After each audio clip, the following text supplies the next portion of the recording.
एक समय की बात है, एक बार महात्मा बुद्ध किसी नगर से गुजर रहे थे। महात्मा बुद्ध की नज़र एक कपड़े के व्यापारी पर पड़ी जो दुखी और हताश दिखाई दे रहा था। महात्मा बुद्ध चलकर उनके पास पहुंचे और पूछा, हे भंते, तुम इतनी उदास क्यों हो? अगर तुम मुझे अपनी चिंता का विषय बताओ तो मैं तुम्हारी मदद कर सकता हूँ। कपड़े के व्यापारी ने बुद्ध को प्रणाम किया और उनको अंदर बुलाया। उस व्यापारी ने कहा, जब से मेरी पत्नी की मृत्यु हुई है तब से मेरे घर पर मेरे छोटे बेटे की देखभाल करने वाला कोई नहीं है, इसलिए मैं हमेशा इसको अपने दुकान पर ले आता हूँ। लेकिन यह मेरी दुकान पर आने वाले हर ग्राहक की पगड़ी को उछालकर फेंक देता है और कभी कभी उसका सामान भी उठाकर फेंक देता है।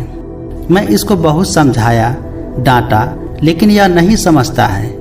इसके इन्हीं हरकतों की वजह से मेरे सारे ग्राहक खुद को अपमानित मानकर वापस चले जाते हैं। अब आप ही बताएं कि मैं क्या करूं?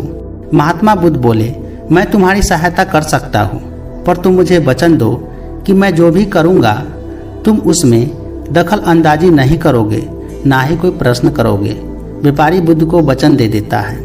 अगले दिन महात्मा बुद्ध एक पगड़ी पहनकर आए और ग्राहक के भांति आकर बैठ गए। यह देखकर व्यापारी का बेटा आया और बुद्ध की पगड़ी को उछाल दिया। महात्मा बुद्ध मुस्कुराए और कहा, बहुत अच्छा, जाओ उस पगड़ी को वापस लेकर आओ। वह बच्चा दौड़कर गया और पगड़ी लाकर महात्मा बुद्ध को दे दी। अगले दिन महात्मा बुद्ध एक कुल्हाड़ी और एक लकड़ी लेकर आए। उस लड़के ने फिर से महात्मा बुद्ध की पगड़ी उछाल दी। महात्मा बुद्ध ने इस बार उस लड़के को कुल्हाड़ी और लकड़ी दे दी और कहा, जाओ इस लकड़ी को काटो।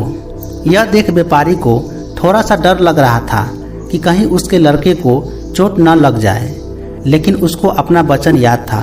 अगले 7 दिनों तक महात्मा बुद्ध कोई न कोई नया काम लेकर आते और उस लड़के से करवाते।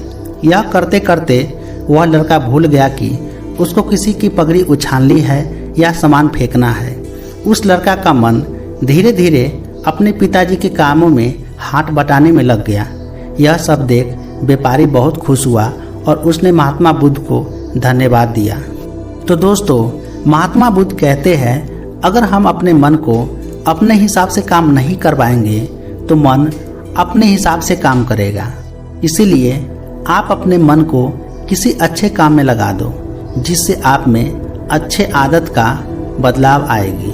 तो दोस्तों, महात्मा बुद्ध की ये कहानी आपको पसंद आई होगी तो इस वीडियो को लाइक कीजिए और इस वीडियो को अपने दोस्तों और अपने रिश्तेदारों को भी शेयर कर दीजिए।